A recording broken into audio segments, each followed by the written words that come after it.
bom dia para você nesta terça-feira, 31 de maio. Pode chegar, seja muito bem-vindo. Agora são 8 horas e 31 minutos no horário de Brasília. Estamos ao vivo na telona e na telinha. Nesta edição falamos sobre a situação em Pernambuco.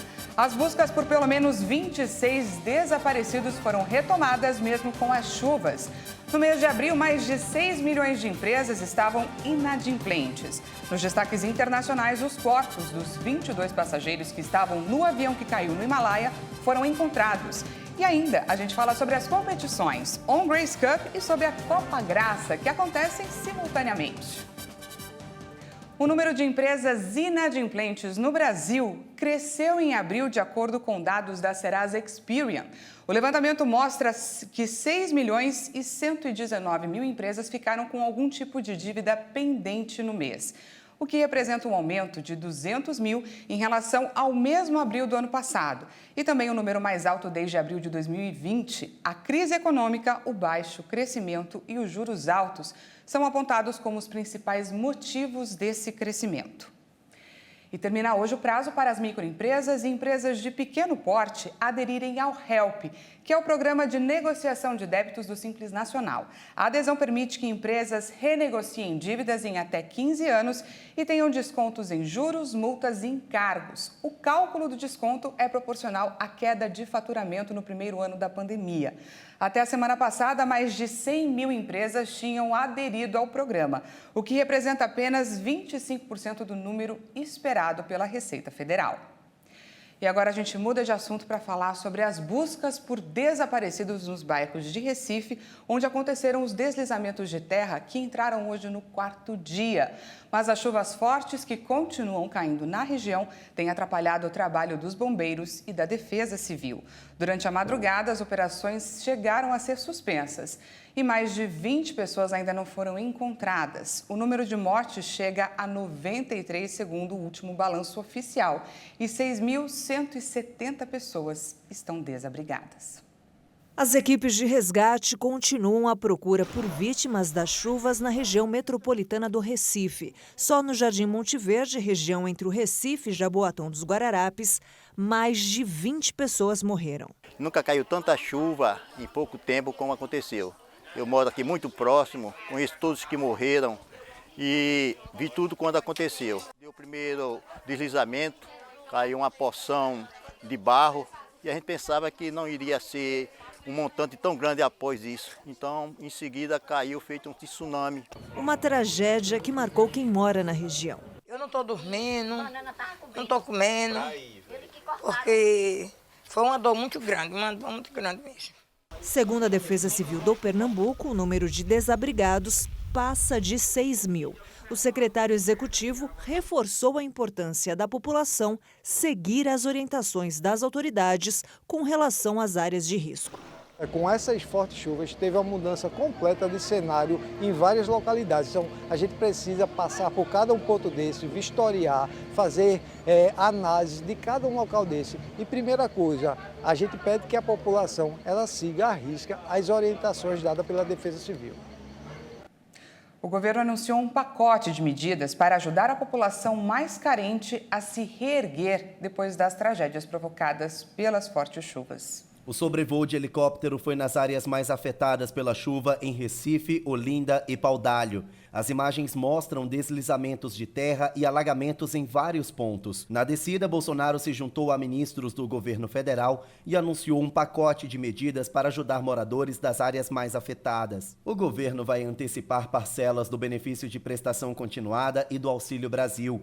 O Ministério do Desenvolvimento Regional vai disponibilizar R$1 bilhão para a construção dos bairros que foram destruídos. E com o alagamento de agências bancárias, o presidente da Caixa Econômica Federal anunciou que a transferência de renda será feita em contas digitais. Bolsonaro também disse que vai ajudar as prefeituras com mais liberação de recursos à medida em que o governo federal for acionado. Essa iniciativa começa com o respectivo prefeito, decretando calamidade total ou parcial em seu município. Isso segue para o MDR, o Ministério do Desenvolvimento Regional. Ele reconhece e publica. Publicou em 48 horas, é isso mesmo, Pedro?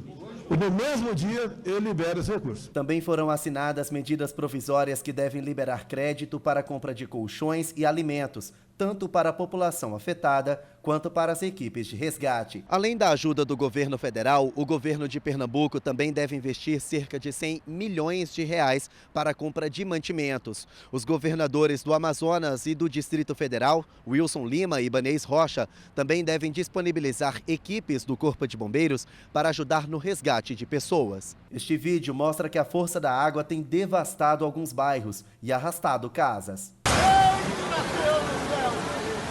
Olha a casa caiu, gente, aqui, ó.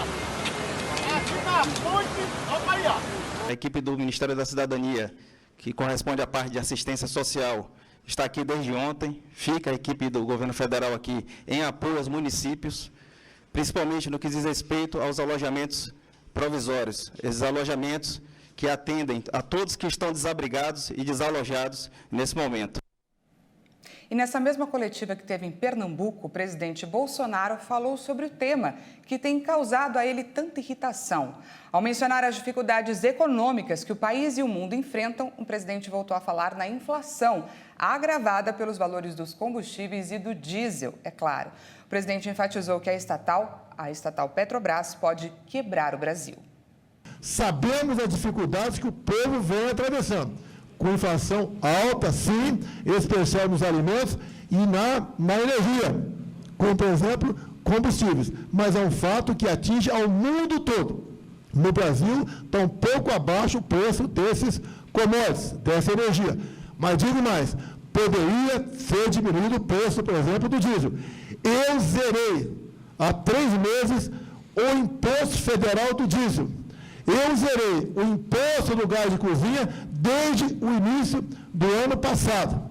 Fiz a minha parte. Agora, é injusto o que acontece na questão dos combustíveis, um valor altíssimo de ICMS cobrado por governadores, que mesmo depois da gente aprovar medidas para diminuir o valor do combustível em Brasília, governadores ameaçam entrar na justiça, alguns já entraram, para restabelecer a sua receita.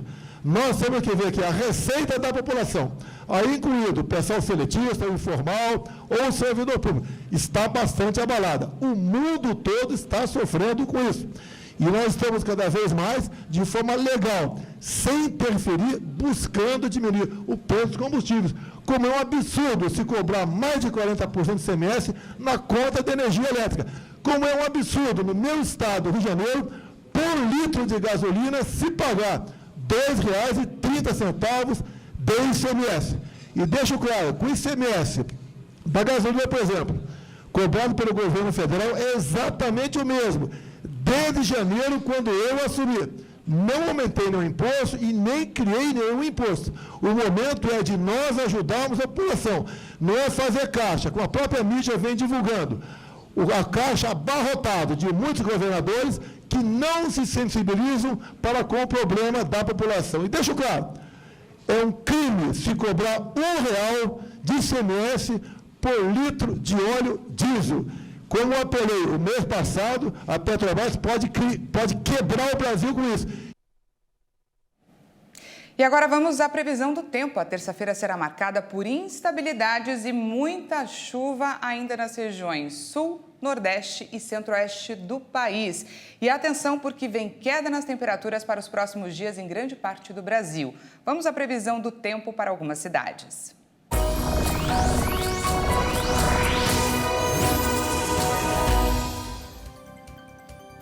Começando por São Paulo, o dia amanheceu nublado e chuvoso. Por aqui, a previsão é de que o tempo continue assim durante todo o dia, a famosa terra da garoa.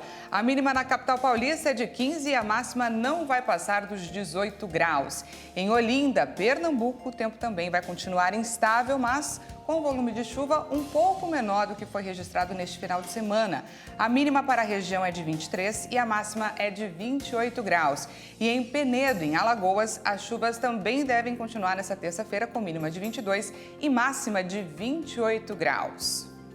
Com o objetivo de auxiliar a economia ucraniana, os líderes da União Europeia concordaram em enviar 9 bilhões de euros ao país. O anúncio foi feito pelo presidente do Conselho Europeu. A quantia equivale a 46 bilhões de reais. O governo ucraniano estima suas necessidades mais urgentes em cerca de 5 bilhões de euros ao mês. Os financiamentos europeus serão realizados mediante empréstimos com taxas de juros especiais, informou uma fonte europeia. Os líderes da União Europeia também concordaram em implementar o embargo em uma parte considerável de suas importações de petróleo procedente da Rússia. Segundo Michel, o acordo afetará mais de 2/3 das compras europeias de petróleo russo como parte do 6º pacote de sanções do bloco contra a Rússia. Fontes diplomáticas anteciparam que o acordo se concentra no embargo às importações de petróleo russo que chegam por via marítima e exclui, por enquanto, as entregas mediante oleodutos. O plano foi a saída encontrada para superar a oposição da Hungria a um embargo generalizado ao petróleo russo, já que o país é dependente do petróleo bruto que recebe da Rússia por oleoduto. Segundo dirigentes europeus reunidos em Bruxelas, o 6º pacote de sanções inclui também a retirada do principal banco russo do sistema interbancário SWIFT e a inclusão de novos nomes na lista de funcionários russos sancionados. Agora a gente fala sobre a queda do avião no Himalaia. Todos os 22 corpos das vítimas que estavam a bordo foram encontrados. Equipes de resgate do Nepal recuperaram todos os corpos de vítimas de um avião de passageiros que caiu domingo no Himalaia com 22 pessoas a bordo. Os controladores de tráfego aéreo perderam contato com a aeronave pouco depois da decolagem da cidade de Pokhara, oeste do Nepal, na manhã de domingo. O avião seguia para Johnson, um destino popular de montanhismo. Helicópteros do Exército e de empresas privadas rastrearam a zona montanhosa remota, com o apoio de equipes em terras. Na noite de domingo, as buscas precisaram ser suspensas devido às condições meteorológicas, mas foram retomadas na segunda-feira. Se está mais para o lado da rota, há montanhas altas traiçoeiras. A área do acidente é coberta por nuvens, é difícil chegar e não podemos localizar o local rápido, só com a ajuda de guias locais. 4 indianos e 2 alemães estavam a bordo, enquanto os demais passageiros eram nepaleses. De acordo com o site da Rede de Segurança Aérea do Nepal, o avião foi fabricado pela empresa canadense de Havilland e fez o primeiro voo há mais de 40 anos. O setor aéreo do Nepal cresceu nos últimos anos, com transportes de mercadorias e pessoas em áreas de difícil acesso, mas o país enfrenta problemas de segurança com pilotos mal treinados e dificuldades na manutenção de aeronaves. Nós vamos para um rápido intervalo e no próximo bloco você vai ver. Termina hoje o prazo para a declaração do Imposto de Renda 2022. E ainda teve início a On Grace Cup na região metropolitana de São Paulo e, em paralelo, a Copa Graça acontece na Baixada Santista. Você vai ver os detalhes das competições. Nós voltamos já.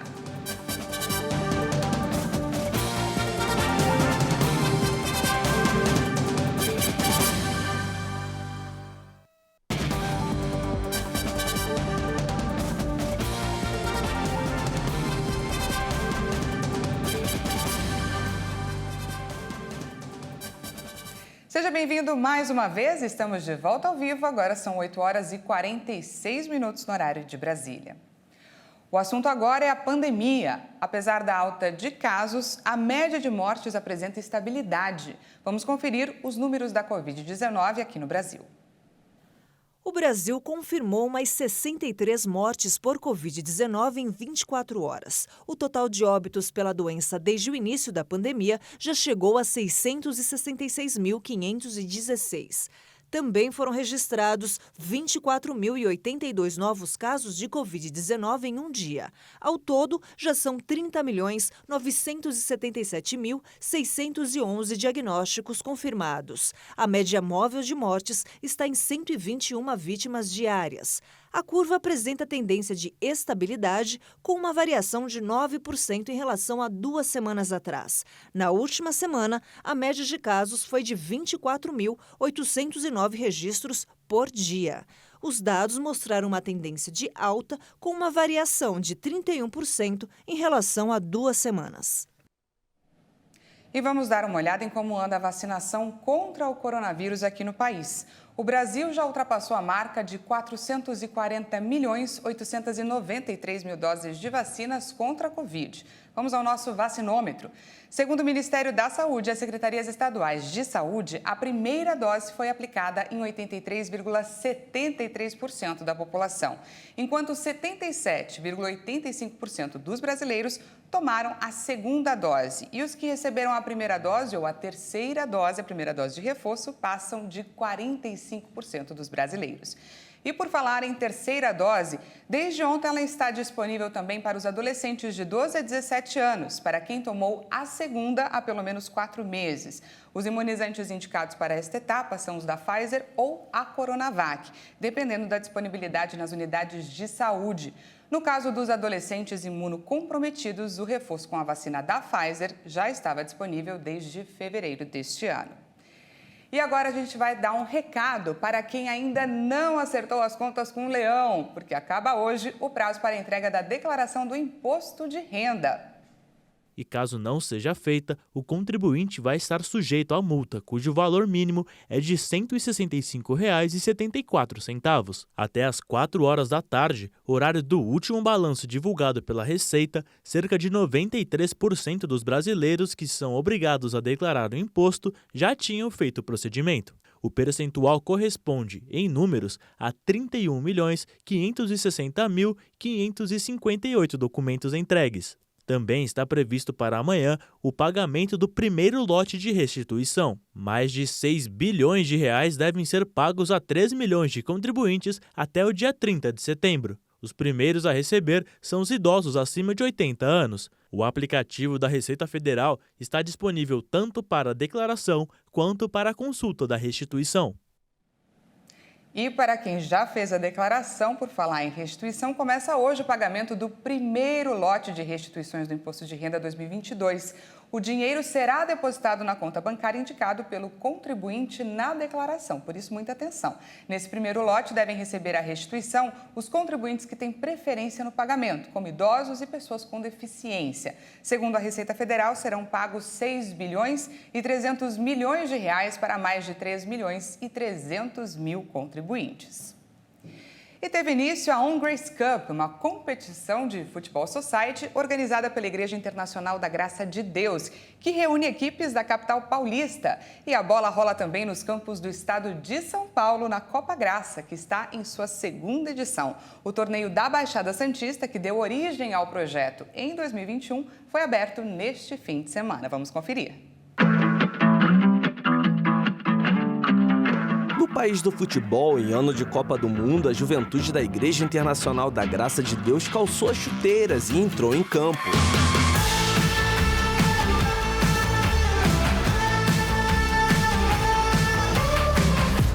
Dois campeonatos simultâneos estão mobilizando o estado de São Paulo. Disputada pela primeira vez, a On Grace Cup está sendo realizada na Barra Funda, zona oeste da capital paulista. Quem traz detalhes da competição é o pastor Márcio Alves, líder do movimento Jovens que Vencem.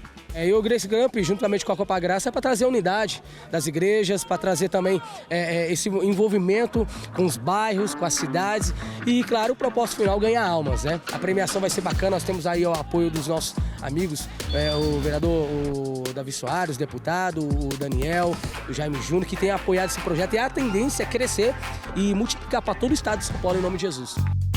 Destaque do jogo de estreia do torneio, Darley Marreta falou sobre a vitória por 5-2 da equipe da sede São Paulo sobre Diadema. Primeiramente, parabenizar a competição, o campeonato para sempre glorificar o nome de Deus, levar o nome da nossa igreja, a Igreja da Graça. E graças a Deus a gente saiu daqui com resultado positivo, acabei ajudando o time, Aproveitamos a oportunidade e saímos daqui com uma bela vitória.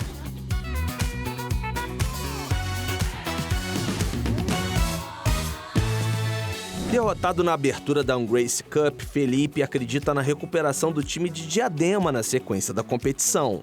Através dessa derrota que a gente possa aprender e vencer através do ensinamento.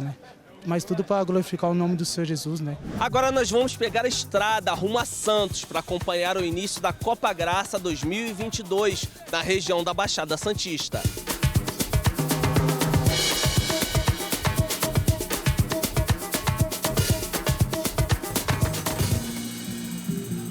pontapé inicial da Copa Graça foi dado aqui em Santos, em 2021, em plena pandemia.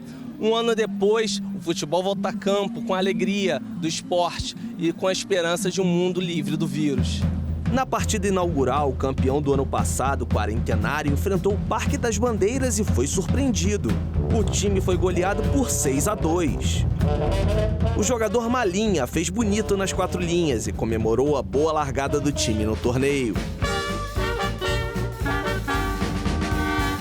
Sabíamos que não ia ser fácil, o sol também hoje judiou um pouquinho, mas foi um jogo espetacular das duas equipes e graças a Deus, assim, com a energia e a saúde da nossa equipe, nós saímos com a vitória. Já o Luan, capitão do atual campeão Quarentenário, lamentou a derrota na estreia e quer ver de volta o futebol de qualidade que levou a equipe ao título de 2021.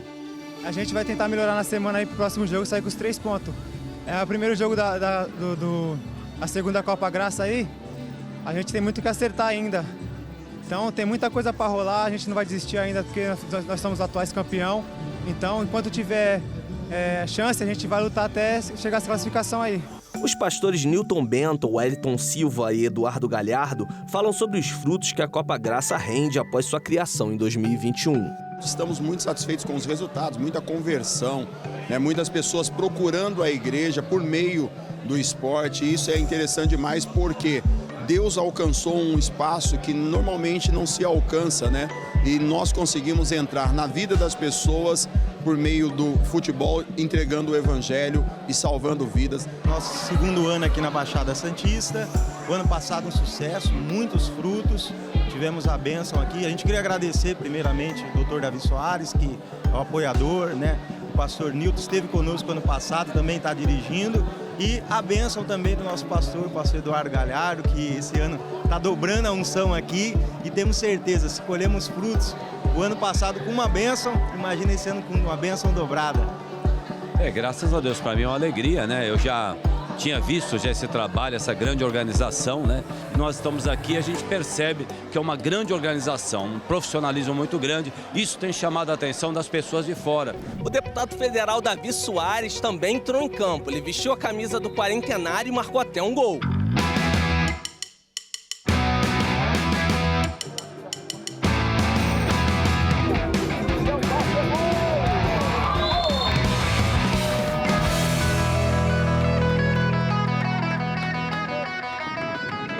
Hoje é o dia literalmente daqueles que milagres acontecem. 48 anos aí não faz trabalho nenhum e conseguiu milagrosamente estar no local certo, na hora certa. Parabéns. Então, se é possível para mim fazer um gol, você também pode fazer um gol na sua vida. Estamos juntos, Deus te abençoe. Ele também comentou a dimensão socioesportiva do evento organizado pela Igreja Internacional da Graça de Deus. Independente da questão da competição, primeiro, que ela está se movimentando. Ela está cuidando do corpo dela. Segundo, está se integrando aí ao movimento da igreja, que sai das portas da igreja e vai alcançar também outros sítios, que exatamente ir aonde as pessoas, os pecadores, ou as pessoas que precisam ouvir a palavra, estão.